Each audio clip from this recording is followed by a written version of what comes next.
Boa noite a todos. Em primeiro lugar, meu agradecimento por mais um convite nesta casa que sempre nos acolhe com tanto carinho. Muito bem, vamos direto ao nosso tema. É muito provável, a não ser que tenha alguém que esteja comparecendo pela primeira vez numa casa espírita, que o tema de hoje já tenha sido ouvido. Ele é reiteradamente exposto nas casas espíritas. Há quase que uma insistência, vamos dizer assim, com relação a ele. Livros com título, artigos, enfim, na doutrina e nas casas espíritas, sempre a recomendação aos espíritas quanto à chamada reforma íntima. Pois bem, se o nosso assunto é este, e a doutrina espírita e as casas espíritas dão tanta importância a ele, e ao mesmo tempo nós espíritas dizemos que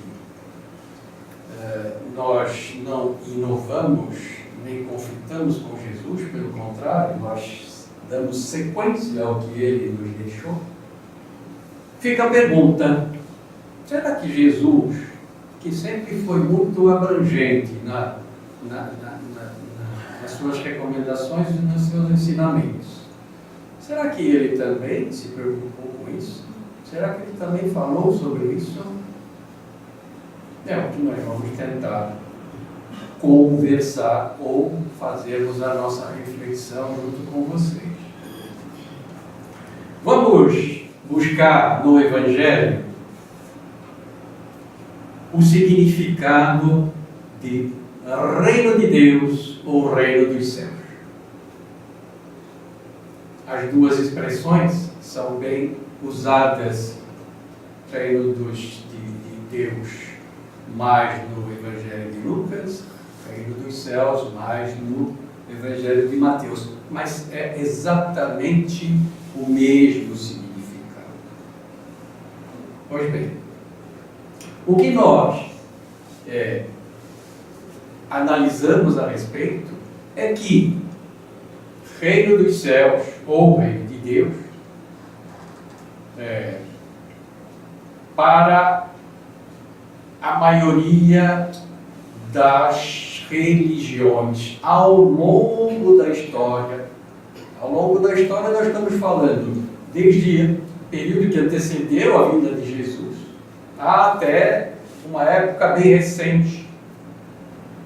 Então, o conceito predominante passado pelas religiões mais influentes caracterizavam o reino dos céus como um local. Um local, de forma bem subjetiva, que seria no alto. E com algumas características. Um lugar de contemplação, um lugar de inércia. Lá, alguns pensamentos, algumas opiniões, alguns entendimentos bem remotos diziam mais que os céus, não havia um céu, diversos céus. É como se a Terra fosse o centro e esferas concêntricas, ou seja, tendo a Terra como centro, se superpunham uma à outra e entendia-se que existiam então 7 céus. Aqueles que são um pouco mais antigos, como eu, lembram da época que éramos jovens ou que éramos já adultos, mas ainda bem mais novos. Existia nas bancas uma revista chamada Sétimo Céu. Porque o entendimento era que existiam essas 7 esferas concêntricas e que o 7º céu seria o ápice. Os muçulmanos, por outro lado, eles consideram ou entendem que há 11 céus. E naturalmente que o 11º é o maior deles, a glória eterna. Então, precisou que, num determinado momento, e isso nós estamos falando num período bem recente, 1857, com o Livro dos Espíritos, que o Espiritismo viesse para dar um outro entendimento, uma outra interpretação a esse reino dos céus.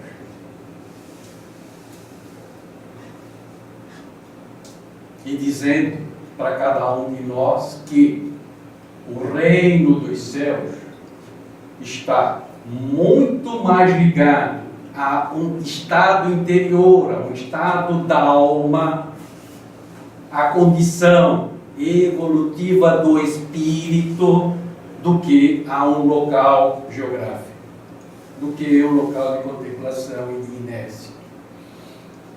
Então eu vou me valer de um autor espírita e vou me valer de alguns recados de Jesus para resumir essa nossa introdução. Existe um autor espírita, Rodolfo Caligares, tem N obras, todas sempre muito recomendadas pela qualidade, e que a frase dele resume, vamos dizer assim, o que tentamos trazer até agora. Todo aquele que pauta a sua vida pela busca da reforma moral e interior, em constante processo de aperfeiçoamento, estará assimilando o reino de Deus e automaticamente passará a viver nele. Rodolfo Caligares. Busquemos o Evangelho, aspas, é o mestre mandando 2 recadinhos. Primeiro, buscai antes o reino de Deus, e todas as coisas vos serão acrescentadas.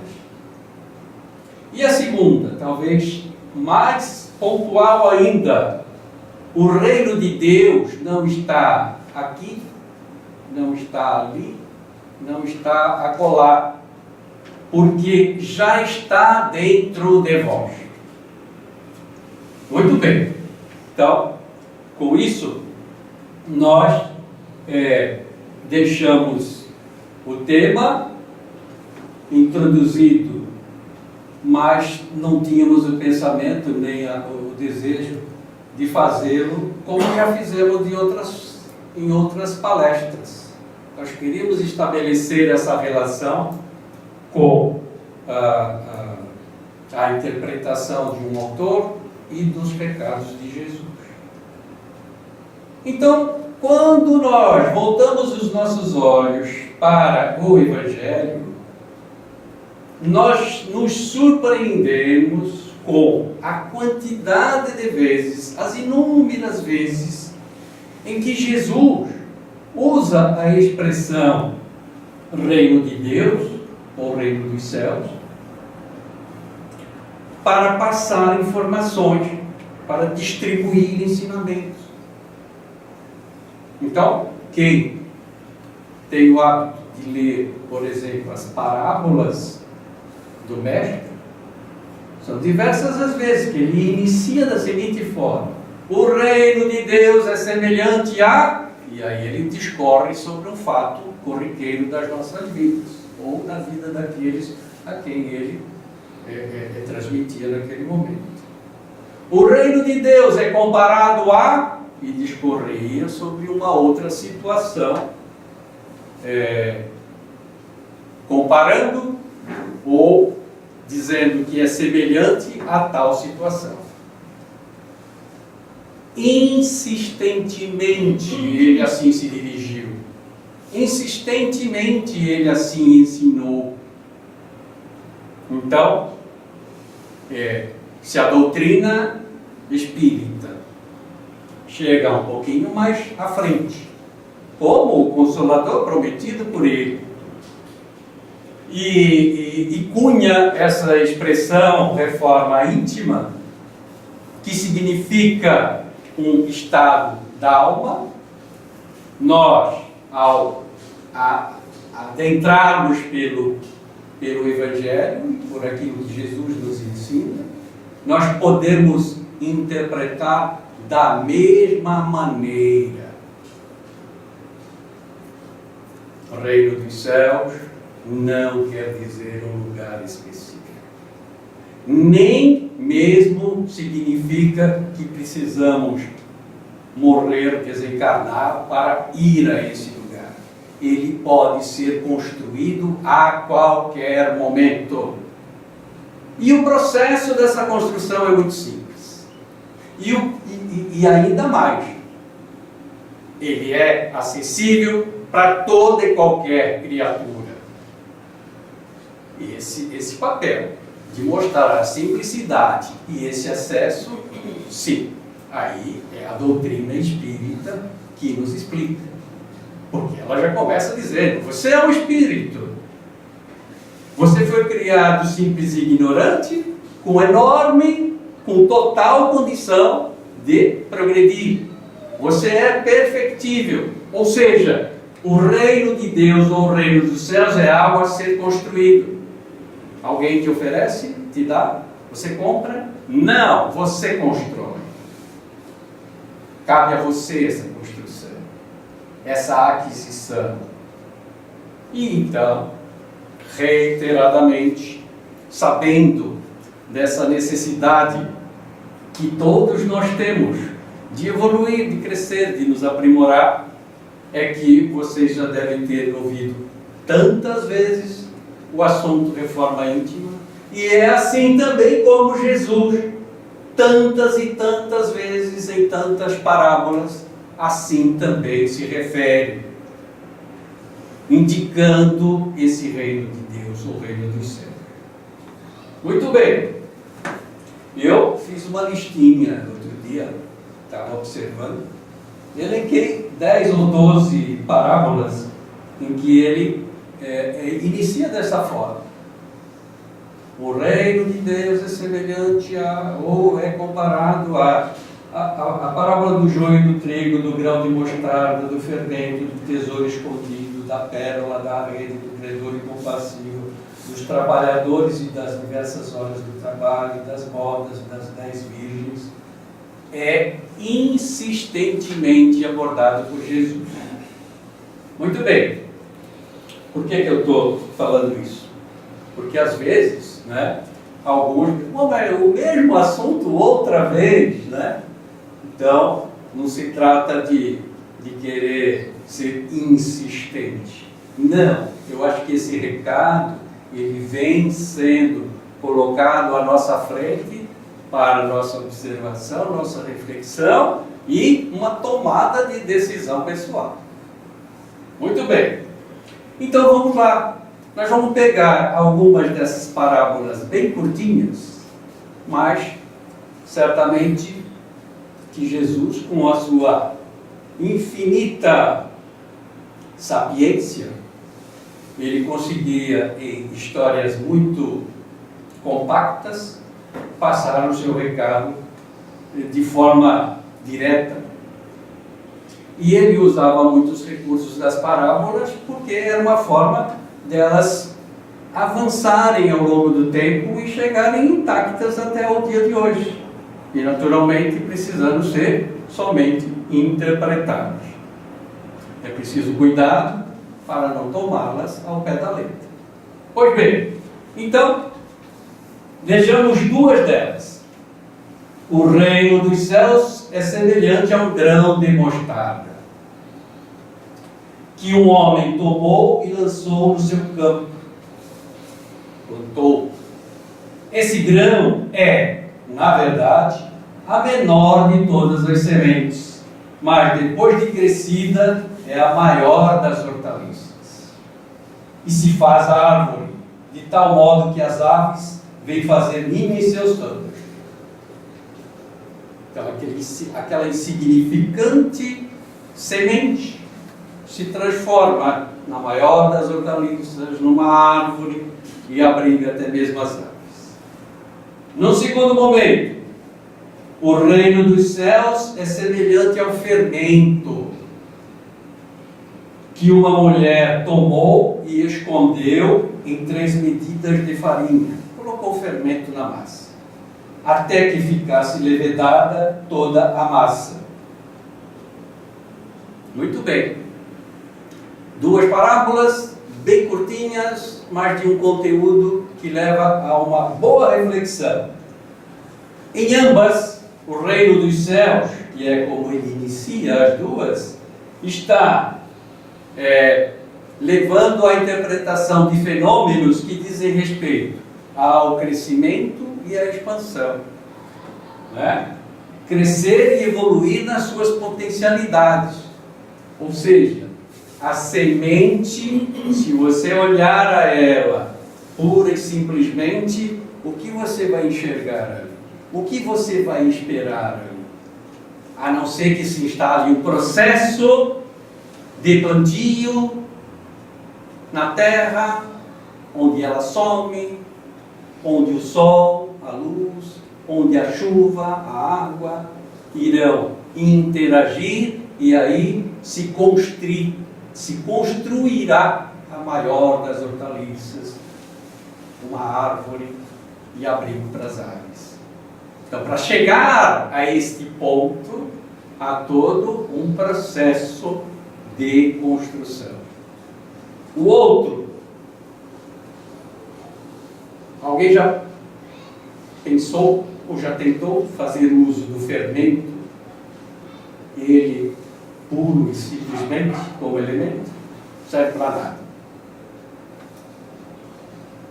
Então, na medida que o conhecimento nos permite nos valer de um elemento, no caso o fermento, misturá-lo com outro, e dali aquilo, o produto que resulta ter um alcance, um propósito muito maior do que aquele elemento sozinho.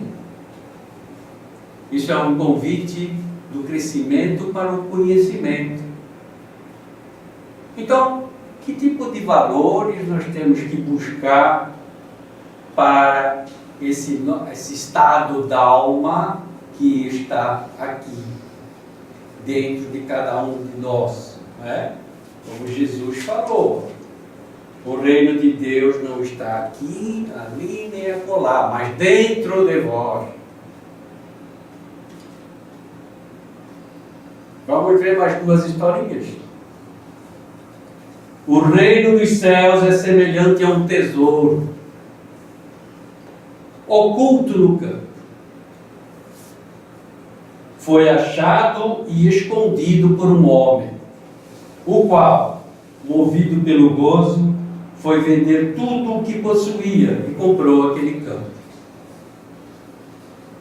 Ele encontrou um grande tesouro que chamou tanto a sua atenção que ele se desfez de tudo que tinha e comprou o campo onde havia aquele tesouro. Outra é semelhante ainda a um negociante que buscava boas pérolas e, tendo achado uma de grande valor, também foi vender tudo o que possuía e a comprou. Achou uma pérola especial e vendeu o que tinha e foi atrás dessa pérola. Esse tesouro oculto no campo e essa pérola totalmente diferente da que esse comerciante negociava, na verdade é uma referência a esse estado da alma também. São tesouros que muitas vezes estão ocultos. São pérolas especiais que nem sempre observamos onde estão. Então, aqui, nessas 2 últimas historinhas, é preciso muito cuidado, como já falei agora há pouco, para não tomarmos as coisas ao pé da letra. Quando Jesus diz que o comerciante vendeu tudo que tinha, que o outro se desfez de tudo que tinha, ele não está mandando recado nenhum para ninguém vender tudo e ficar sem nada material, não. O que ele está falando é que tesouros a serem conquistados, evidentemente, são os valores do Espírito. Agora, os bens materiais, eles podem e são muito, muito úteis para você alcançar, obter, atingir propósitos elevados.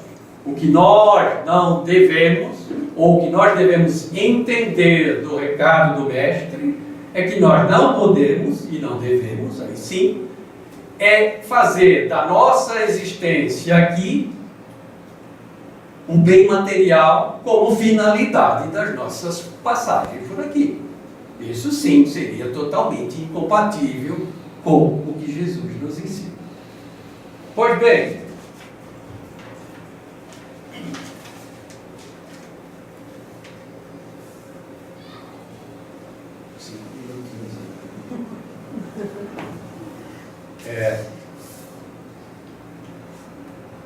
os espíritos que reencarnam aqui na Terra, como nós, reencarnamos porque precisamos muito, né? E as notícias que a gente tem é que são centenas, milhares de espíritos necessitados de reencarnar e cada vez com maior dificuldade. Mas vamos lá, vamos olhar para quem está por aqui.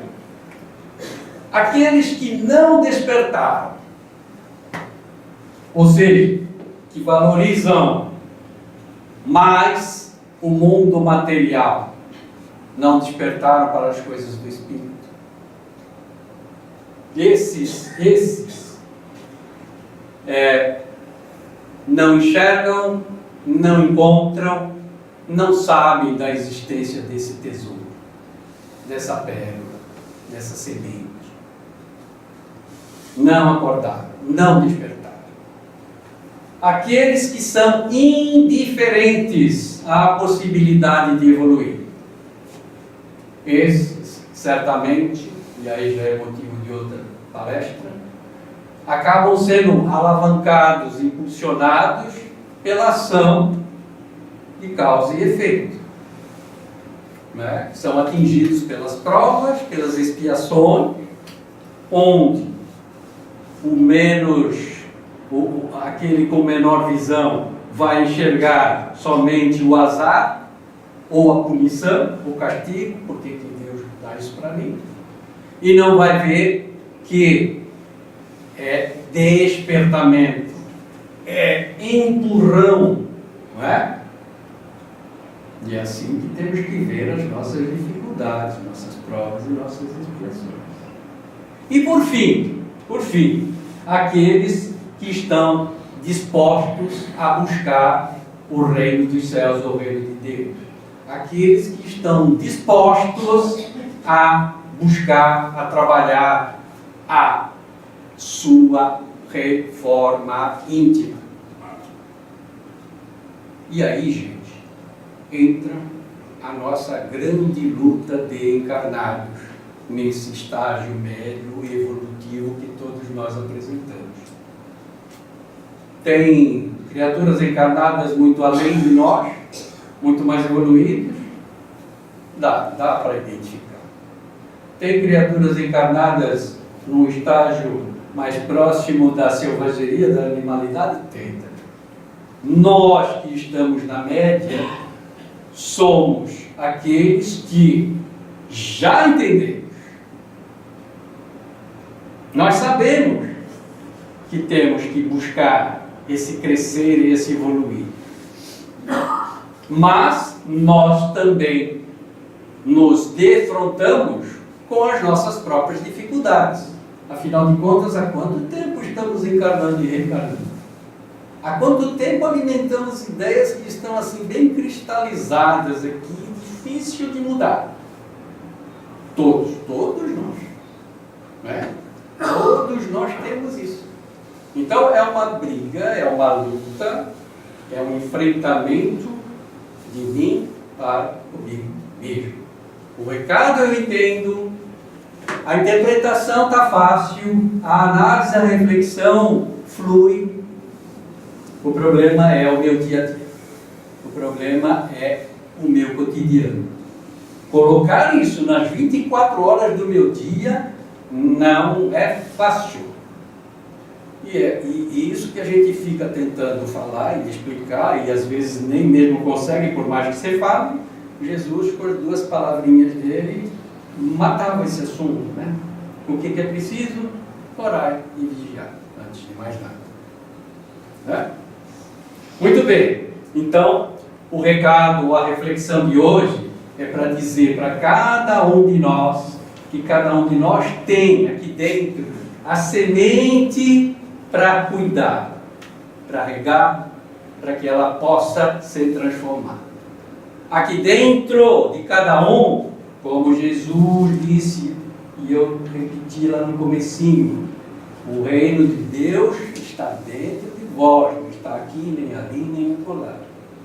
Então, aquela semente está aqui dentro, a pérola a ser encontrada está aqui dentro. Não precisamos nos distrair com outras conquistas ou outros tesouros. Esse é a finalidade maior. E como eu disse, está acessível a qualquer um, não há impedimento para ninguém.